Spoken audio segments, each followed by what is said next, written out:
నమస్తే, welcome to royal మగ్గం. ఈ రోజు వీడియోలో చూపించబోయే కలెక్షన్ పైతాని పట్టు సారీ అండి.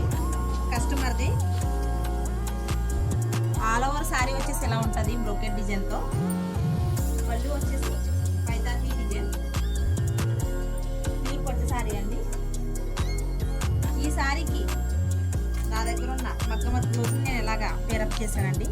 పింక్ కలర్, పింక్ షేడ్, పింక్లో సెల్ఫ్ కలర్ వర్క్ ఇచ్చానండి. బీడ్స్ వర్క్, కుందన్ వర్క్, చల్ల వర్క్, టోటల్ హెవీ మగ్గం వర్క్ బ్లౌజ్ అండి. And gold colour beads hanging చేశానండి. బ్యాక్ పార్ట్ వచ్చేసి ఇలా ఉంటుంది. 2 హ్యాండ్స్ వచ్చేసి హెవీగానే ఉంటాయి. టెసల్స్ అండి. ఫ్రంట్ పార్ట్ వచ్చేసి ఇలా ఉంటుంది. ఈ కలెక్షన్ కనుక మీకు నచ్చినట్టయితే ప్లీజ్ నా వాట్సాప్ నెంబర్కి మెసేజ్ చేయండి. Thank you all.